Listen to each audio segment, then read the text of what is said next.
Hi everyone, this is Kay from Admain, and I'm coming back to you today to talk about one of my favorite topics, books. I love books for all kinds of reasons, but today I want to talk about saving books that you might not think is worth saving at all, and why. Now, there are a lot of books that are just absolutely not worth saving at all, but there are a lot of books out there that even if they are falling apart, take a second look, and I'll show you why I save a lot of books like that. For instance, this one. Now, this is a little fairy tale book, The Little Mermaid, written by a Danish author, Hans Christian Andersen. And, it's beautiful cover and everything. I mean, just very, very nice book. And then you go to open it, oops, and it is just falling apart. The pages are loose. There's actually things, oops, falling out as I'm talking here. But there are these beautiful illustrations. Look at these. And here's another one that just fell out. Just very, very nice graphic pages. And in a lot of vintage and older fairy tale books, you'll find that. And they also even have a very good patina because they're all matte, they don't have these like shiny pages like are so common today. But what I will do is rip out all the illustrations, and then I will put them in a plastic sleeve, and then I will sell them in my antique booth. And they're just so popular because people use them as prints to put in nurseries, and people use them, crafters use them for various projects and everything. And it's hard to come by certain old graphics like this. Typically something like this I would price between $3 and $5, and so that is actually a pretty good return when you think about a book that normally would just be thrown away. Now, let me show you before I go on. This is another fairy tale book. Actually, this was a book of nursery rhymes that I found. And again, these older ones, they just have these stunning, illustrations often. Now, I have just put these in some plastic sleeves. I haven't processed them yet. I will put a very nice tight edge on these, of course. And I saved, on the back, there are still the nursery rhymes as well. But these are just, look how just adorable these are, right? And absolutely worth saving.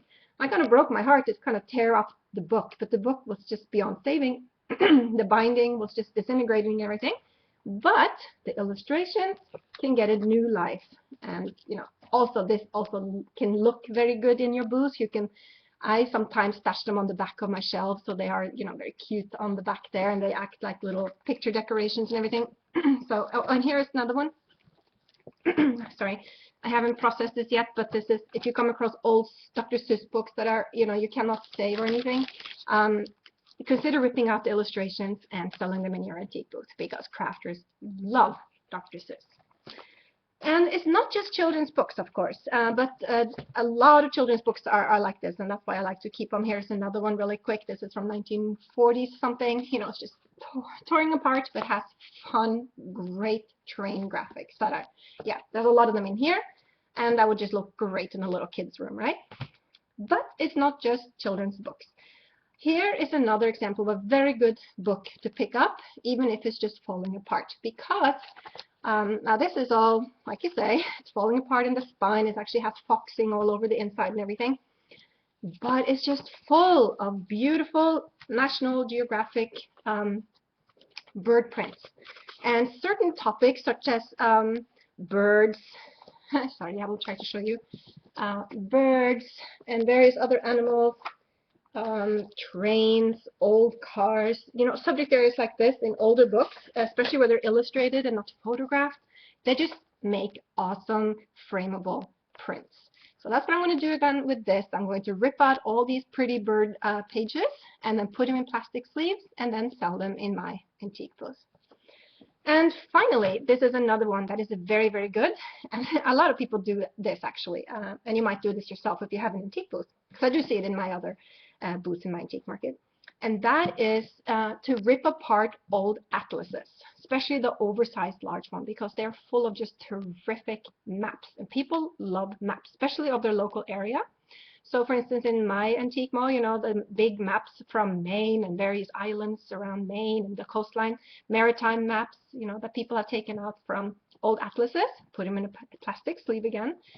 They're very popular.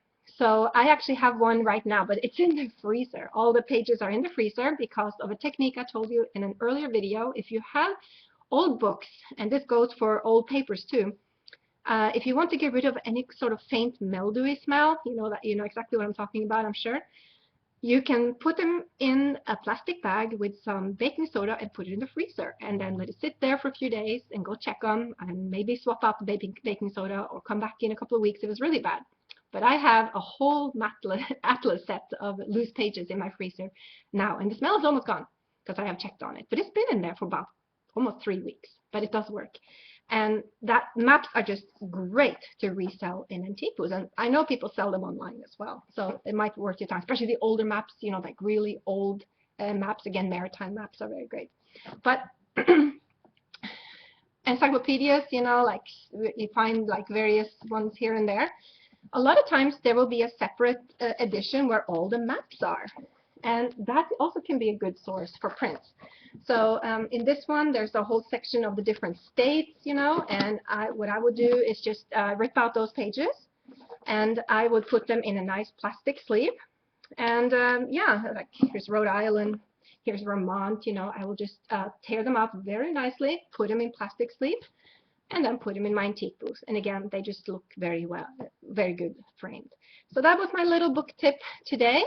Don't necessarily just throw out old books, especially books with lots of nice illustrations, maps, or children's books, because you can give them a whole new life. And, that's worth it just for that. And again, this was Kay from Mad Main. I'll be back with more book tips soon, so I'll see you soon. Bye.